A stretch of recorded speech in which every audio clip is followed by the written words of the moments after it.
جاوید جب 3 ہفتے بعد ڈسچارج ہو کر بالکل ٹھیک ہو کر گھر آیا تو اسے یہ بات معلوم ہوئی کہ اس کی ماں اس کا یہ صدمہ برداشت نہیں کر سکی اور اس دنیا سے وفات پا گئی۔ جاوید کو جب یہ بات پتہ لگی کہ میں جس ماں سے اس دنیا میں سب سے زیادہ محبت کرتا تھا، سب سے زیادہ پیار کرتا تھا، وہ اس دنیا میں نہیں رہی، تو جاوید کے اندر بدلے کی آگ جلنے لگی اور اس نے تب یہ بات سوچی کہ جس طرح میری ماں میرے لیے تڑپی ہے، میری ماں میرے لیے روئی ہے، اسی طرح میں 100 ماؤں کو تڑپاؤں گا، میں 100 ماؤں کو رلاؤں گا۔ جی ہاں، لیکن آخر یہ جاوید اقبال تھا کون؟ جاوید 1961 میں لاہور میں پیدا ہوا۔ یہ اپنے ماں باپ کے 8 بچوں میں سے 6واں بچہ تھا اور یہ بچپن سے ہی بہت ضدی تھا۔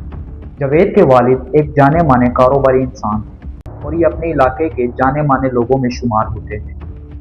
کالج مکمل ہونے کے بعد جاوید کے والد نے اسے لوہے کا کاروبار بنا کر دیا، لیکن وہ وہاں پر جوان لڑکوں کو ہی نوکری پر رکھتا، خاص طور پر بچے۔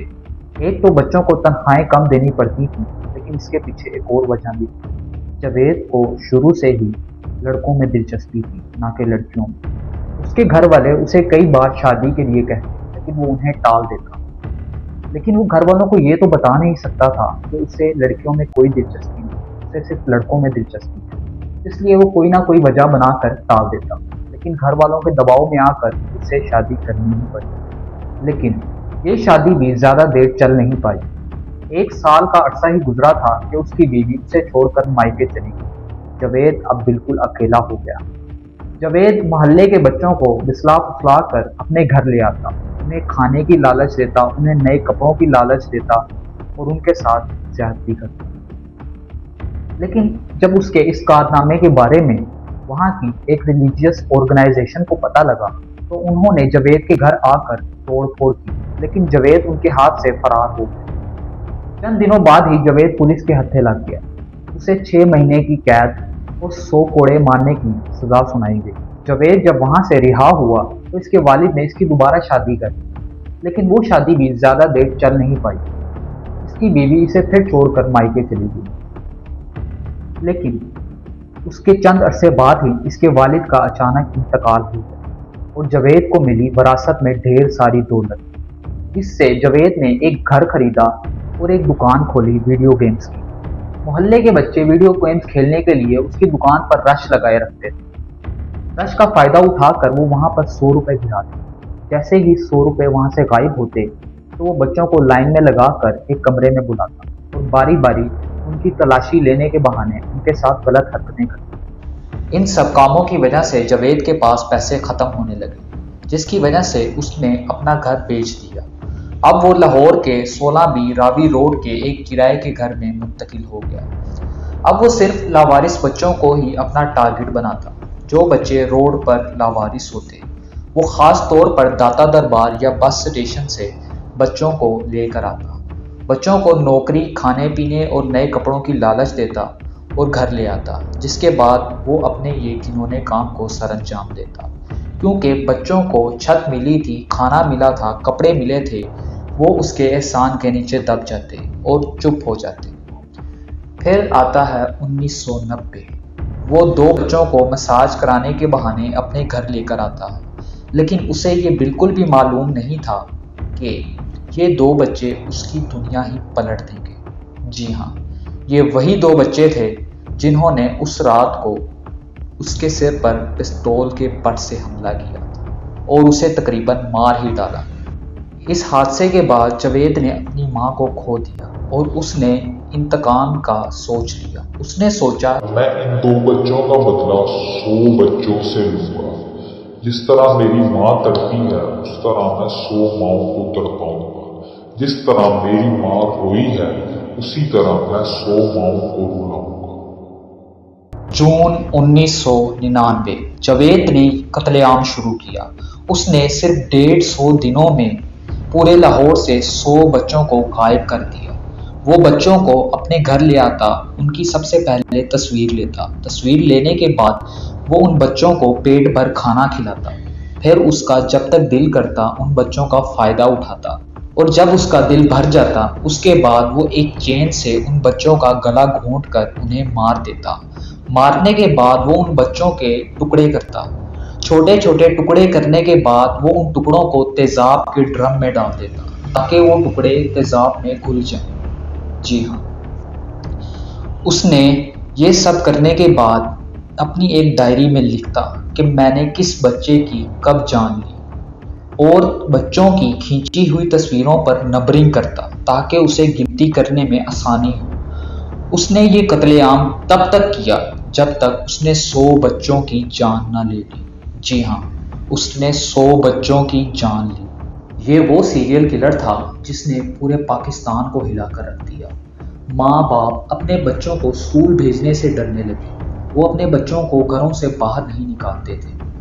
اب آتے ہیں اس پارسل کی طرف جو ڈیلی جنگ نیوز پیپر کے آفس میں بھیجا گیا تھا، لیکن حیران کرنے والی بات یہ تھی کہ یہ پارسل بھیجنے والا اور اس قتل عام کے بارے میں بتانے والا کوئی اور نہیں بلکہ خود جاوید اقبال تھا، جس نے یہ قتل عام کیا تھا۔ ڈیلی جنگ نیوز پیپر کے آفس میں پارسل بھیجنے سے پہلے ایک پارسل اس نے پولیس والوں کو بھی بھیجا تھا۔ پولیس اس کے گھر تک تو آئی، لیکن انہیں لگا یہ کوئی پاگل ہے جو ہمارا ٹائم ضائع کر رہا ہے۔ یہ دیکھ کر جاوید اقبال کو بالکل بھی اچھا نہیں لگا۔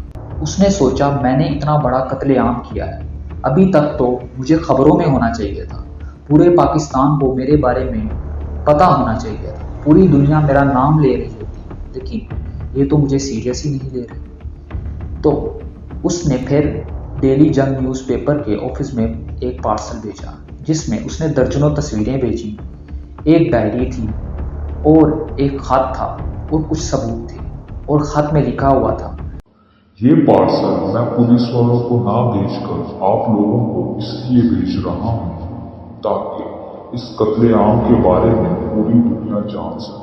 پولیس والے اس معاملے کو رفع دفع کر دیں گے۔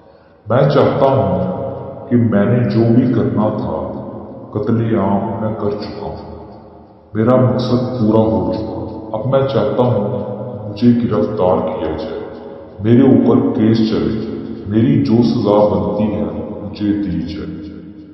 اس لیٹر کے آخر میں یہ بھی لکھا تھا کہ کوئی بھی میری بات کو سیریس نہیں لیتا، جس کی وجہ سے میں دریائے راوی میں چھلانگ مارنے جا رہا ہوں۔ جب یہ خبر سرخیوں میں آئی، نیوز میں آئی، تو پولیس والوں پر پریشر ڈالا۔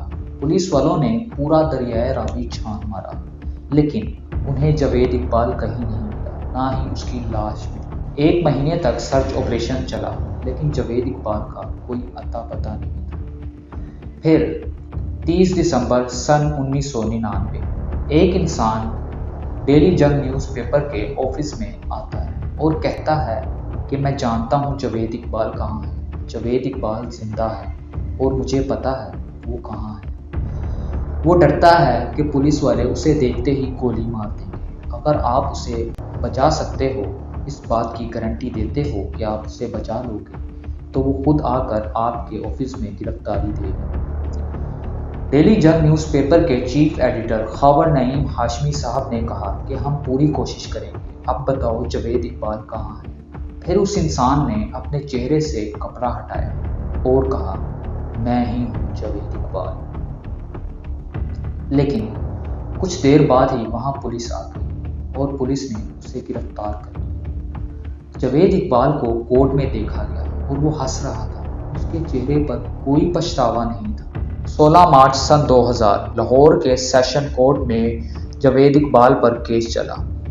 ایڈیشنل سیشن جج اللہ بخش رانجھا نے فیصلہ سنایا۔ انہوں نے کہا جاوید اقبال کو مینار پاکستان لے جایا جائے اور ان 100 بچوں کے ماں باپ کے سامنے اسی چین سے اس کا گلا گھونٹ کر اسے مار دیا جائے اور اس کی لاش کے 100 ٹکڑے کیے جائیں۔ 100 ٹکڑے کرنے کے بعد ان ٹکڑوں کو تیزاب کے ڈرم میں ڈال دیا جائے۔ جی ہاں، یہ سننے کے بعد جاوید اتنا پریشان ہو گیا کہ 8 اکتوبر 2001 کو اس نے جیل میں ہی اپنے پاجامے کا پھندا بنا کر خودکشی کر لی۔